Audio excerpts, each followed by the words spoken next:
Si tu es quelqu'un qui a du mal à prier ou si tu es quelqu'un vraiment qui a des baisses de foi et tout, cette vidéo va beaucoup t'aider. Grâce à ces conseils que je vais partager avec vous, en fait, je suis quittée de quelqu'un qui avait beaucoup de mal à prier. J'étais littéralement le genre de chrétienne qui se disait genre 15 minutes et tout dans la prière, c'était beaucoup trop, tu vois. Genre, c'était vraiment compliqué en fait de tenir 15 minutes dans la prière ou alors parfois je vivais des baisses de foi et tout ça. Depuis que j'ai commencé à mettre en pratique ces conseils que je vais partager avec vous, ma vie de prière s'est littéralement transformée. Elle a changé. Non seulement j'ai changé, genre j'ai grandi dans ma foi et tout, j'ai un meilleur discernement, j'arrive mieux par la grâce de Dieu à entendre sa voix, à discerner certaines situations et tout, de savoir si elles sont de Dieu, si elles ne sont pas de Dieu, ce que Dieu attend de moi plus ou moins.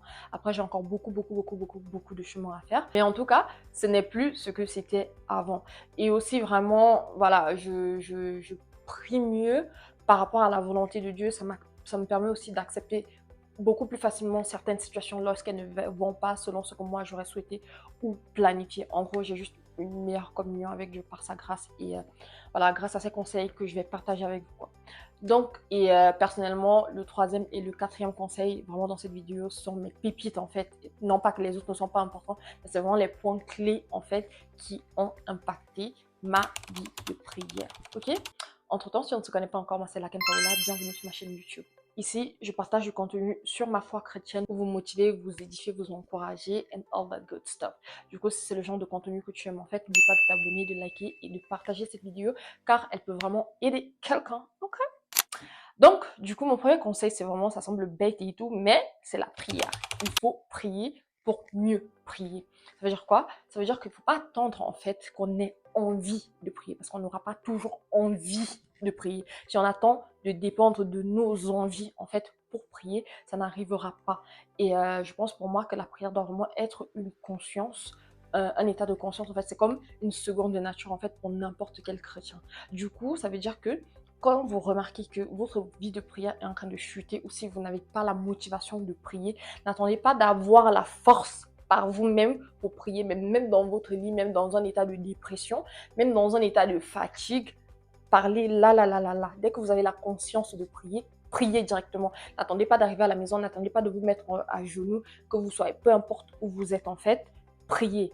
La Bible nous recommande de prier en tout temps et c'est ce que je vous recommande de faire, vraiment de prier avant d'avoir l'envie, prier avant d'avoir la force, prier avant d'être prête, prier, juste prier, prier pour mieux prier, demander à Dieu de vous donner. Moi, c'est littéralement ce que je fais, je demande à Dieu de me donner la force de mieux prier. Si je remarque que ma vie de prière est en train de chuter, mon envie, mon désir de prier est en train de baisser, je fais appel au Saint-Esprit, je lui dis, hey, Seigneur, s'il te plaît, donne-moi une meilleure vie de prière, en fait. Donne-moi la grâce de mieux prier. Donne-moi la capacité de persévérer dans la prière, en fait. Si je manque de force dans des saisons où je suis trop fatiguée, en fait, pour prier, je m'appuie vraiment sur le Saint-Esprit et je prie pour mieux prier.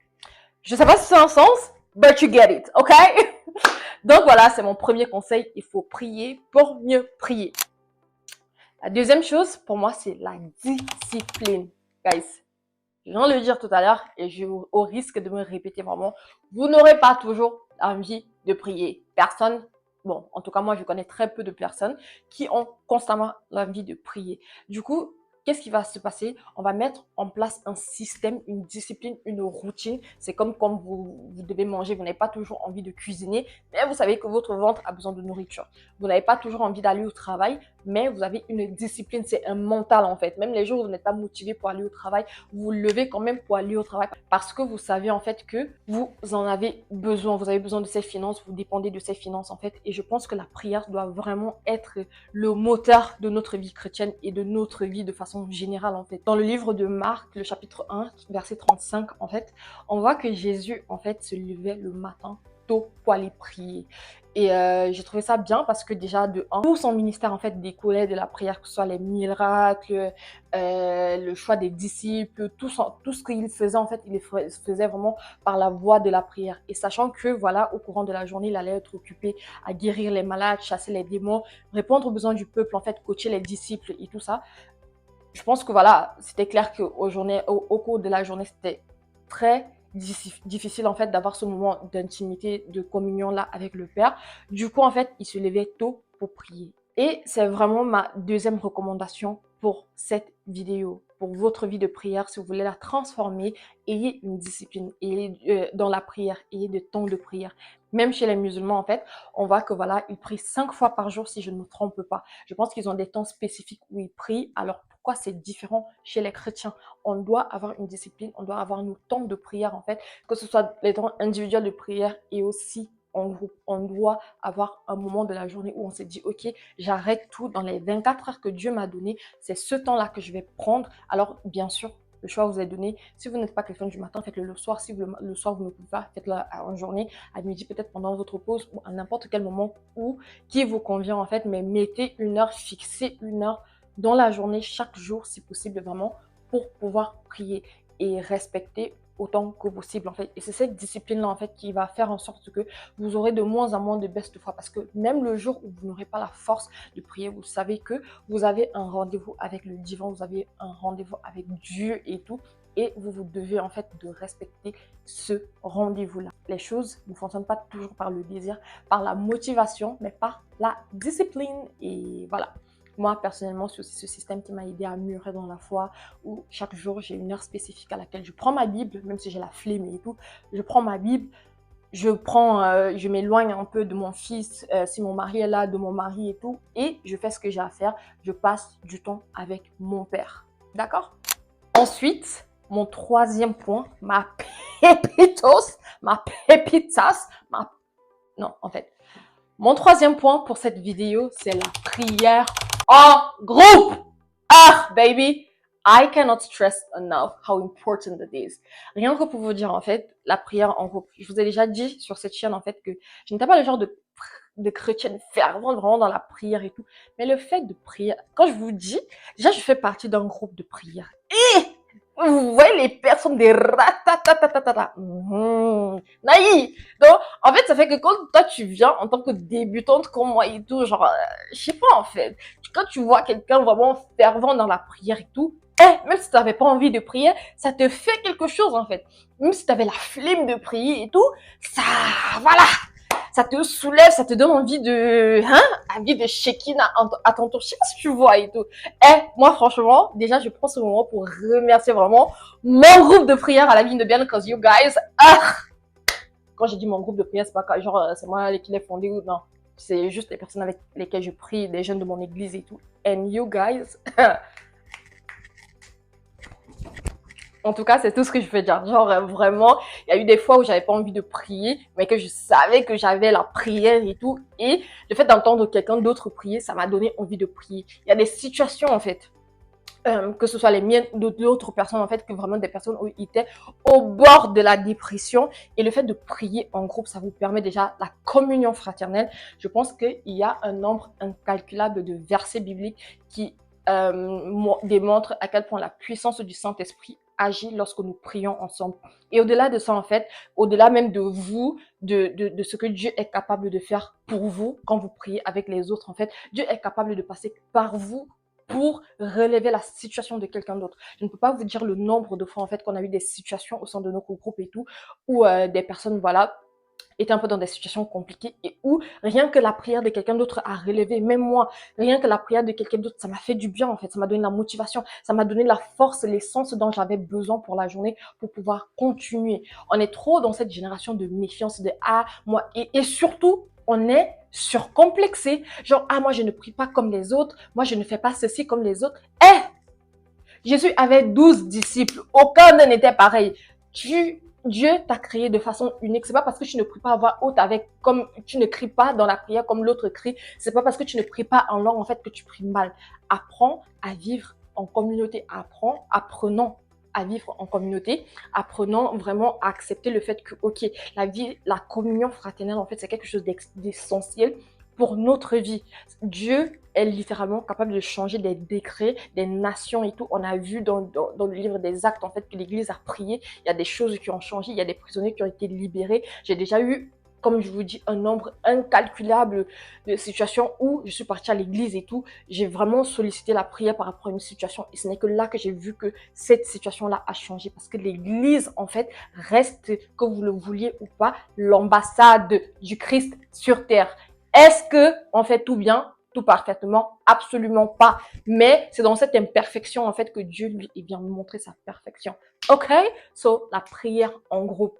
Si vous voulez voir votre vie de prière se transformer, si vous voulez voir vraiment que les situations de votre vie changent, en fait, si vous avez des baisses de foi, que vous n'avez pas la motivation de prier, si vous manquez de discipline, si vous manquez de motivation, la prière en groupe. Cherchez un groupe de prière dans votre église locale, en fait, et priez avec d'autres personnes.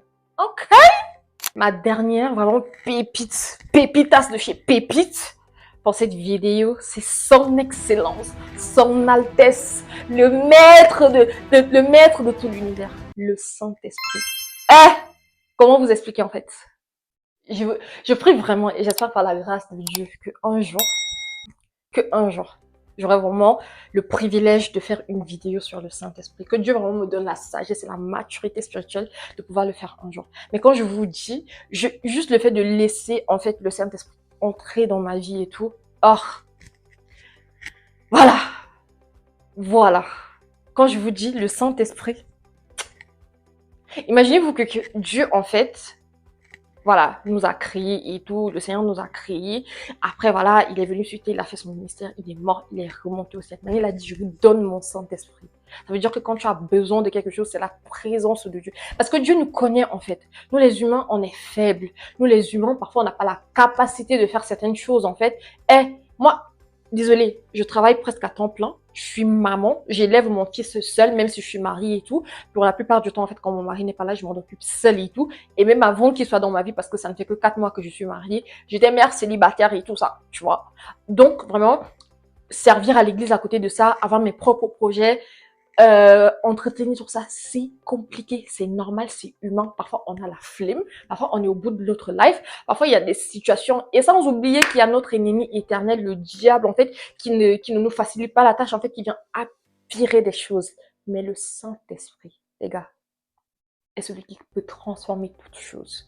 Donc, quand vous avez accepté le Christ comme Seigneur et Sauveur, le Saint-Esprit est votre allié. Le Saint-Esprit est vraiment cette personne-là, celui-là qui va vraiment fortifier votre vie de prière. Moi, dans ma vie, dès que je remarque juste, en fait, ma vie de prière, je la traite un peu comme une balle de tennis. Avant que ça ne touche le sol, en fait, j'essaye de la relever par la prière. Comme je vous ai dit au début de cette vidéo, il faut prier pour prier. Ça veut dire qu'il faut prier. Il faut prier pour prier. Du coup, en fait, je m'appuie sur le Saint-Esprit. Saint-Esprit, donne-moi la force. Saint-Esprit, réveille-moi pour prier. Saint-Esprit, aide-moi, Seigneur, à pouvoir faire telle chose. Que ce soit pour la prière ou vraiment pour plusieurs choses dans ma vie, je m'appuie sur le Saint-Esprit. Et bien sûr, je mets ma discipline et tout. Mais là où vraiment je sens que ça ne va pas, je fais appel à lui et il répond. Le plus merveilleux, en fait, c'est qu'il répond. Une chose que j'ai remarqué avec Dieu, c'est que lorsqu'on lui fait de la place, lorsqu'il est invité quelque part, oh mon Dieu, il agit puissamment en fait. Il transforme, il change, il relève, il révèle et voilà. Donc quand vraiment ça ne va pas et tout, si vous êtes au fond du gouffre et tout, faites appel au Saint-Esprit et il sera là pour vous soutenir, pour vous aider dans vos temps de galère, quoi. Ok. Pour conclure cette vidéo en fait, n'attendons pas d'avoir des problèmes pour commencer à chercher une vie de prière en fait. N'attendons pas que vraiment l'année dans laquelle nous entrons nous montre le feu et tout pour commencer à chercher la face de Dieu en fait. Faites-le maintenant. Apprenons à compter nos jours. Apprenons à faire bon usage en fait des jours que Dieu nous donne et tout. Et voilà, la prière doit littéralement être le moteur qui conduit nos vies en fait. La prière, c'est...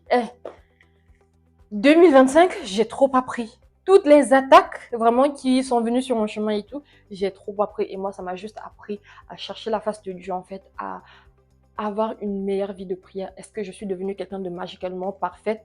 Absolument pas. Mais par la grâce de Dieu, je m'améliore, j'essaye, je passe moins de mauvaises journées et tout. J'apprends à accepter la volonté de Dieu et la prière a juste un nombre incalculable de bénéfices. Donc voilà, n'attendez pas d'être dans la mouise avant de crier à Dieu. N'attendez pas vraiment d'être dans des situations compliquées avant que voilà, vous n'alliez vers Dieu et tout. Mais faites de la prière votre moteur. Mettez la discipline, priez si vous n'avez pas envie de prier. Même quand vous n'avez pas envie de prier, priez. Cherchez un groupe local de prière dans votre église avec beaucoup de discernement, bien sûr. Et surtout, apprenez à parler au Saint-Esprit. Dépendez de lui et tout, vraiment, pour vos faiblesses, pour vos manquements et tout. Courez vers Dieu. Si vous avez péché, en fait, ne vous sentez pas illégitime, en fait, mais courez plutôt vers Dieu. La Bible dit que là où le péché a abondé, la grâce a surabondé. Et moi, un truc que j'ai appris à faire, c'est lorsque je pêche, lorsque je fais quelque chose de mauvais, en fait, au lieu de courir contre Dieu, en fait, je cours vers Dieu. Je dis, Seigneur, aie pitié de ta fille, papa, pardon. Tu sais que les temps, c'est d'abord, si tu ne m'aides pas, c'est mort. C'est mort. Et du coup, ça fait que voilà, j'ai vraiment beaucoup moins de baisse de foi et tout. Je vis une meilleure communion avec Dieu. J'essaie de m'améliorer tous les jours et je suis en mesure de faire cette vidéo pour vous. Donc voilà les gars, j'espère que cette vidéo a été utile. Si vous avez aimé, n'oubliez pas de liker, partager, abonnez-vous et dites-moi en commentaire s'il y a vraiment des tips que j'ai oublié de mentionner ou bien ce que vous faites parce que je ne suis pas le monopole du savoir et tout.